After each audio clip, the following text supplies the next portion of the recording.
Selamat pagi sahabat pemasyarakatan, berjumpa kembali dengan saya Hermawan Yusuf Ponegoro dan saya Septiana Dwi Anggraini yang akan menemani Anda dengan berbagai berita seputar pemasyarakatan di minggu ini. Ya, untuk menyaksikan berita apa saja yang hadir minggu ini, tetap bersama kami dalam Apa kabar pemasyarakatan? Menteri Hukum dan Hak Asasi Manusia Yasona Haloli menetapkan 19 Agustus sebagai hari lahir Kementerian Hukum dan Hak Asasi Manusia. Keputusan tersebut dibacakan dalam upacara Hari Kementerian Hukum dan Hak Asasi Manusia, Hari Dharma Karya Dika tahun 2021, 30 Oktober lalu. Iya, benar sekali. Dengan demikian, Hari Lahir Kementerian Hukum dan Hak Asasi Manusia Republik Indonesia diperingati pada tanggal 19 Agustus setiap tahunnya. Menteri Hukum dan Hak Asasi Manusia Republik Indonesia, Yasona Haloli menetapkan 19 Agustus 1945 sebagai hari lahir Kementerian Hukum dan Hak Asasi Manusia. Keputusan ini dibacakan saat memimpin upacara Hari Kementerian Hukum dan Hak Asasi Manusia Republik Indonesia, Hari Dharma Karya Dika ke-76 tahun 2021 pada Sabtu 30 Oktober 2021 di lapangan Kemenkumham Kuningan, Jakarta Selatan. Menurut Menkumham, penetapan ini berdasarkan kajian, penelusuran sejarah, dan pengumpulan bukti-bukti autentik serta wawancara beberapa pakar hukum yang dapat dipertanggungjawabkan kebenarannya. Kita berdoa kepada Tuhan yang Maha Kuasa agar bangsa yang besar ini terus dikaruniai rahmat dan limpahan dan dilindungi, agar kita semua anak bangsa dapat menjalankan tugas dan tanggung jawab kita untuk membangun bangsa yang besar ini. Untuk itu kita dituntut selalu meningkatkan kapasitas, kompetensi dengan segala sumber daya yang ada. Berbagai capaian prestasi yang diraih Kementerian Hukum dan HAM diharapkan dapat terus memberikan citra positif ke masyarakat. Jangan pernah puas dengan prestasi yang telah dicapai. Pada kesempatan tersebut, Wakil Menkumham Edward Hiarij turut membacakan sejarah singkat Kemenkumham. Tujuannya untuk memaparkan data dan fakta kepada seluruh peserta upacara, termasuk jajaran Kemenkumham, baik di pusat, kantor wilayah, dan unit pelaksana teknis di seluruh wilayah Indonesia yang mengikuti upacara secara virtual. Peringatan Hari Dharma Karya Dika 2021 ini juga disemarakan dengan kegiatan tabur bunga dan penyerahan hak kekayaan intelektual dari kapal Baladewa. Selain untuk mengenang jasa para pahlawan pendiri bangsa, kegiatan ini juga bertujuan untuk melindungi hak cipta dan kekayaan intelektual. Menteri Hukum dan Hak Asasi Manusia Yasona Haloli memimpin kegiatan penyerahan hak kekayaan intelektual dan tabur bunga di atas KP Baladewa pada Selasa 26 Oktober 2021. Kegiatan tersebut dilaksanakan di Markas Komando Direktorat Kepolisian Perairan, Korps Kepolisian Air dan Udara, Badan Pemeliharaan Keamanan Kepolisian Republik Indonesia atau Mako Polair Korpolairut Baharkam Polri, Jakarta Utara. Menkumham mengatakan bahwa penyerahan hak kekayaan intelektual dan tabur bunga ini merupakan rangkaian dari kegiatan menyambut Hari Dharma Karya Dika tahun 2021 dengan tujuan untuk mengenang jasa para pahlawan yang telah berjuang untuk mendirikan bangsa dan negeri ini. Kegiatan dimulai dengan upacara tabur bunga disusul dengan penyematan brevet Bayangkara Bahari Kehormatan dan diakhiri dengan penyerahan sertifikat hak cipta Polairut. Menkumham pun berharap melalui pelaksanaan kegiatan ini, sinergi dan kerjasama antara Kemenkumham dengan Polri, khususnya Korpolairut Baharkam Polri, menjadi semakin erat.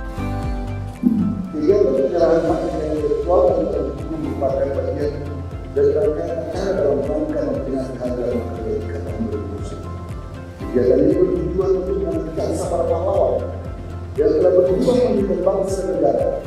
Perlu kita ketahui bersama selama pelaksanaan rangkaian acara Hari Dharma Karya Dika dan dulu biasa acara penyerahan hak kekayaan intelektual yang telah berhubungan atas kapal Polri Baladewa.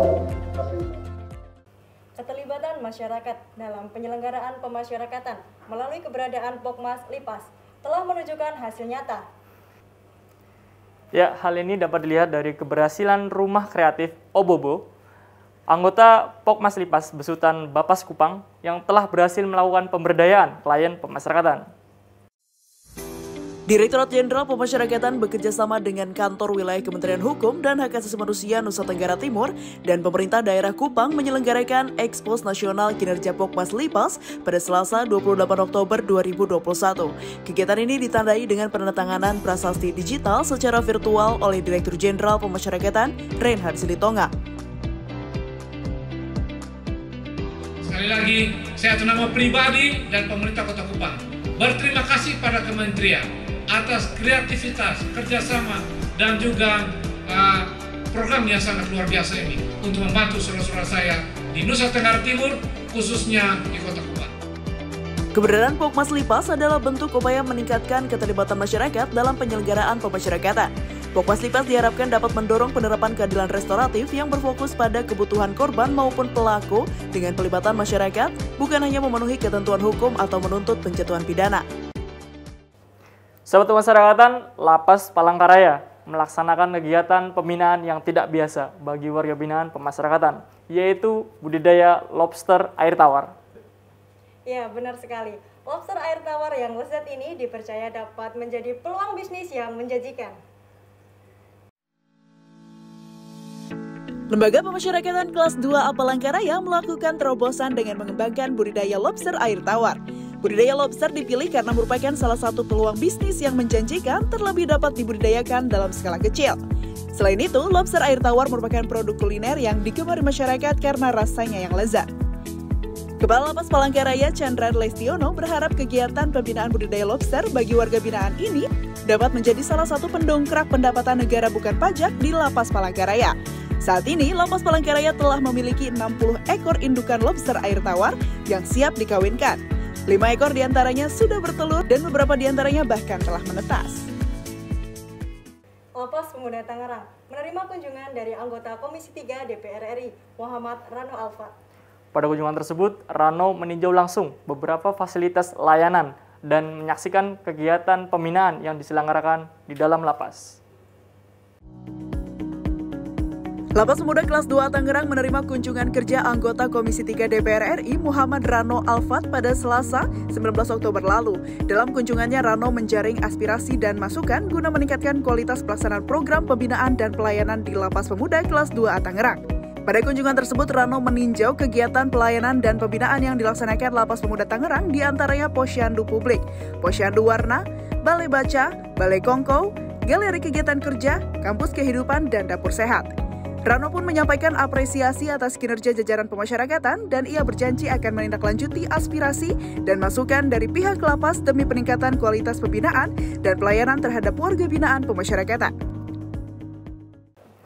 Sahabat pemasyarakatan, sekian informasi yang dapat kami sampaikan di minggu ini. Terima kasih telah menyaksikan Apa Kabar Pemasyarakatan. Sebelum menutup perjumpaan kali ini, mari kita saksikan tayangan inovasi layanan Direktorat Jenderal Pemasyarakatan. Untuk mengupdate berita seputar pemasyarakatan di seluruh Indonesia, tetap ikuti sosial media kami di bawah ini. Dan jangan lupa saksikan Apa Kabar Pemasyarakatan. Pemasyarakatan pasti.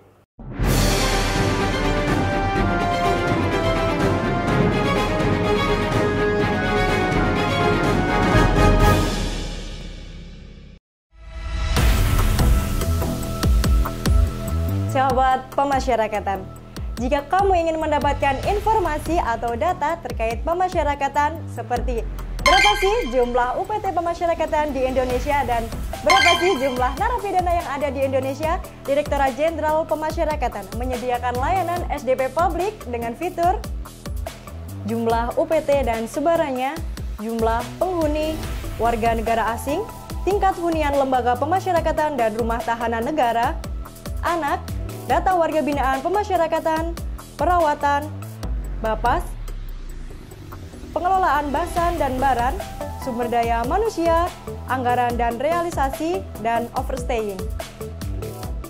Kemudian tersebut dapat diakses mandiri melalui website atau menggunakan mesin self-service dengan akses sidik jari yang tersedia di UPT Pemasyarakatan.